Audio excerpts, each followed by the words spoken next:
नमस्कार। प्रादेशिक समाचार के साथ मैं कामिनी। पहले मुख्य समाचार। 20 नवंबर को होने वाले दूसरे चरण के मतदान को लेकर चुनाव प्रचार खत्म। अब केवल डोर टू डोर जनसंपर्क कर सकेंगे प्रत्याशी। कल से पोलिंग पार्टियों को मतदान केंद्रों पर भेजा जाएगा। चुनाव आयोग ने मतगणना के सिलसिले में उम्मीदवारों से 20 नवंबर की शाम 5 बजे तक मांगा पोलिंग एजेंटों का ब्यौरा। राजधानी रांची समेत राज्य के सभी हिस्सों में बढ़ी सुबह शाम की ठंड। पिछले 8 दिनों में न्यूनतम तापमान में 6 डिग्री सेल्सियस तक की गिरावट दर्ज। और चेन्नई में चल रही राष्ट्रीय ट्रैक साइकिलिंग चैंपियनशिप के चौथे दिन झारखंड ने 2 स्वर्ण और 1 कांस्य पदक जीता। और अब समाचार विस्तार से। झारखंड विधानसभा चुनाव के दूसरे और आखिरी चरण के लिए प्रचार आज समाप्त हो गया। राज्य के मुख्य निर्वाचन पदाधिकारी के रवि कुमार ने बताया कि अब प्रत्याशी केवल डोर टू डोर जनसंपर्क कर सकेंगे। उन्होंने बताया कि मतदान वाले क्षेत्र में चुनाव प्रचार के लिए बाहर से आए राजनीतिक दलों के नेताओं को और कार्यकर्ताओं को वह जगह तत्काल छोड़ देना है। फेज 2 में वो 38 असेंबली कॉन्स्टिट्यूंसी में वो इलेक्शन कैंपेन पीरियड 5 बजे से समाप्त हो चुका है। वो उसी क्षेत्र पर कोई भी पॉलिटिकल वर्कर्स हो, वहां पर वोटर नहीं है, मतलब उसी एरिया का अविलंब खारिज करके बाहर अपने अपने एरिया पर चल जाना है। कहाँ पोलिंग होने जा रहा है 38 असेंबली कॉन्स्टिट्यूंसी में, वहां का वोटर का दौरा अन्य व्यक्ति रहना नहीं चाहिए। इसलिए वो लोकल एडमिनिस्ट्रेशन वो होटल्स वगैरह मैरिज हॉल ये सब कुछ का चेक करेंगे, इसलिए अविलंब वहां से निकल जाना है। श्री कुमार ने बताया कि इस चरण में 38 सीटों पर 20 तारीख को मतदान होगा। इसके लिए 14,218 बूथ बनाए गए हैं। श्री कुमार ने बताया कि कल से ही पोलिंग पार्टियों को मतगणना केंद्रों पर भेजने का सिलसिला शुरू हो जाएगा। दूसरे चरण के मतदान की तैयारियां पूरी होने के साथ ही चुनाव आयोग मतगणना की तैयारियों में जुट गया है। इस सिलसिले में मुख्य निर्वाचन पदाधिकारी के रवि कुमार ने आज सभी मान्यता प्राप्त राजनीतिक दलों के प्रतिनिधियों के साथ बैठक की। श्री कुमार ने सभी राजनीतिक दलों को 20 नवंबर की शाम 5 बजे तक मतगणना केंद्र के लिए काउंटिंग एजेंट का ब्यौरा संबंधित आरओ को उपलब्ध कराने का निर्देश दिया। साइलेंट पीरियड में कोई भी कैंपेन अलाउड नहीं है, वैसा होगी, मतलब उसका संबंध में कार्रवाई की जाएगी। फील्ड एक्टिविटीज कोई भी नहीं होगा। केवल कमीशन के इंस्ट्रक्शन अंतर्गत क्या अलाउड है वही केवल होगी। आप लोग का माध्यम से ये भी अनुरोध है, सभी कैंडिडेट अपने काउंटिंग एजेंट के लिए 20 तारीख को 5 बजे तक अपने आवेदन समर्पित कर लें, ताकि उसी का समय पर आरओ निर्गत करा सकते हैं। ये काउंटिंग का 3 दिन का पहले तक करना है, इसलिए 20 तारीख को 5 बजे तक उनका आवेदन समर्पित करना होगा। काउंटिंग आपका 24 जिला पर अपने अपने संबंधित आरओ का मुख्यालय में होगी। झारखंड विधानसभा चुनाव के राजनीतिक परिदृश्य पर आकाशवाणी समाचार की विशेष श्रृंखला में आज बात होगी साहिबगंज जिले की विधानसभा सीटों की, जहां दूसरे चरण में 20 नवंबर को मतदान होना है। पेश है हमारे संवाददाता की एक रिपोर्ट। साहिबगंज जिले की 3 विधानसभा सीटों राजमहल, बोरी और बरहेट के लिए दूसरे चरण में मतदान होना है। वर्तमान में इनमें से 2 सीट झामुमो के कब्जे में है, जबकि 1 सीट भाजपा के खाते में है। हालांकि इस बार के विधानसभा चुनाव में यहां का राजनीतिक परिदृश्य बदला हुआ नजर आ रहा है।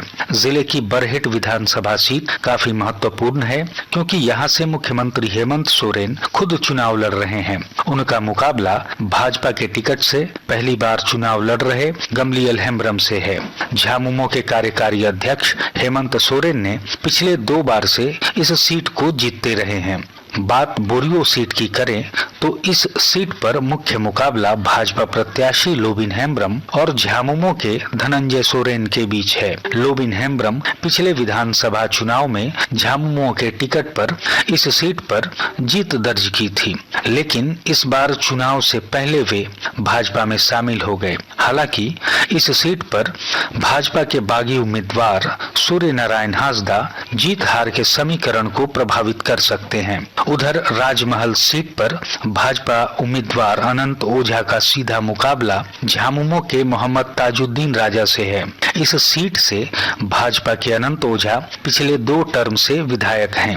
इस सीट पर दिग्गज निर्दलीय उम्मीदवार सुनील यादव जीत हार के समीकरण को प्रभावित कर सकते हैं। अवैध खनन, मानव तस्करी, पलायन, बेरोजगारी, पेयजल साहिबगंज जिले के लगभग सभी विधानसभा क्षेत्रों के प्रमुख चुनावी मुद्दे हैं। बदले राजनीतिक परिदृश्य में यह देखना रोचक होगा कि सत्तारूढ़ गठबंधन के प्रमुख घटक झामुमो अपने पुराने प्रदर्शन को दोहरा पाता है या फिर एनडीए यहां बढ़त बनाने में कामयाब होता है। आनंद कुमार ओझा, आकाशवाणी समाचार, साहिबगंज।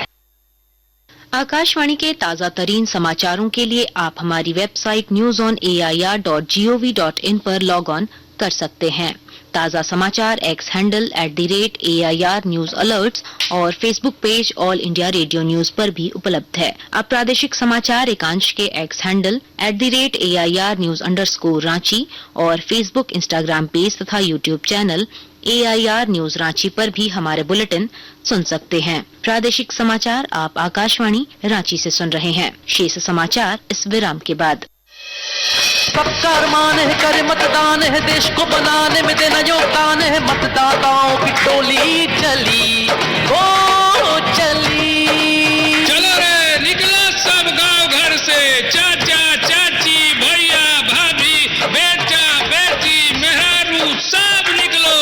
याद रखना इस बार सब परिवार मतदान। ये पर्व है हमको तो गर्व है, मतदाताओं का ये महापर्व है। निशाना जो तूने साधा इस बार सपरिवार मतदान। मुख्य निर्वाचन पदाधिकारी झारखंड द्वारा जारी। प्रादेशिक समाचार में एक बार फिर आपका स्वागत है। राज्यपाल संतोष कुमार गंगवार आज राजगीर स्थित नालंदा विश्वविद्यालय में शिक्षा संस्कृति उत्थान न्यास द्वारा आयोजित नालंदा ज्ञान कुंभ के समापन समारोह में शामिल हुए। समारोह में राज्यपाल ने विकसित भारत @2047 के संदर्भ में भारतीय ज्ञान परंपरा और भारतीय भाषाओं की भूमिका पर अपने विचार व्यक्त किए। उन्होंने कहा कि यह विश्वविद्यालय ज्ञान की ज्योति से प्राचीन भारत में पूरे विश्व को आलोकित करता था। इससे पहले हजारीबाग स्थित विनोबा भावे विश्वविद्यालय के स्नातकोत्तर विभाग के शिक्षकों के एक प्रतिनिधिमंडल ने आज राज्यपाल सह कुलाधिपति संतोष गंगवार से मुलाकात की। इस दौरान शिक्षकों ने कुलाधिपति से विश्वविद्यालय के महत्वपूर्ण बिंदुओं पर विस्तार से चर्चा की। सुप्रीम कोर्ट ने आय से अधिक संपत्ति मामले में जेल में बंद झारखंड ग्रामीण विकास विभाग के निलंबित मुख्य अभियंता वीरेंद्र राम को बड़ी राहत दी है। शीर्ष अदालत ने वीरेंद्र राम को जमानत दे दी है। गौरतलब है कि ईडी ने पिछले वर्ष 22 फरवरी को वीरेंद्र राम को गिरफ्तार किया था। उनकी गिरफ्तारी से पहले ईडी ने वीरेंद्र राम के 24 ठिकानों पर छापेमारी की थी। छापेमारी के दौरान ईडी ने लगभग 1.5 करोड़ के जेवरात सहित देश के कई शहरों में करोड़ों के निवेश से जुड़े दस्तावेज बरामद किया था। राजधानी रांची समेत राज्य के सभी हिस्सों में ठंड बढ़ने लगी है। न्यूनतम तापमान में लगातार गिरावट दर्ज की जा रही है। पिछले 8 दिनों में न्यूनतम तापमान में 6 डिग्री सेल्सियस तक की कमी आई है। इसके साथ ही सुबह और रात के वक्त लोगों को ठंड का एहसास होने लगा है। ठंड के साथ ही रांची के कई इलाकों में कोहरे ने भी दस्तक दे दी है। मौसम विभाग ने कोहरे को लेकर येलो अलर्ट जारी किया है। मौसम विभाग के अनुसार आने वाले 2-3 दिनों में ठंड और बढ़ेगी। देश के उत्तरी हिस्सों में पछुआ हवा चल रही है। चेन्नई में चल रही राष्ट्रीय ट्रैक साइकिलिंग चैंपियनशिप में झारखंड के खिलाड़ियों ने बेहतरीन प्रदर्शन किया है। तमिलनाडु साइकिलिंग एसोसिएशन और साइकिलिंग फेडरेशन ऑफ इंडिया के संयुक्त तत्वाधान में आयोजित इस चैंपियनशिप के चौथे दिन आज झारखंड की झोली में 2 स्वर्ण और 1 कांस्य पदक आए। सरिता कुमारी ने जहां 2 स्वर्ण पदकों पर कब्जा जमाया, वहीं अमीर रियाज ने कांस्य पदक अपने नाम किया।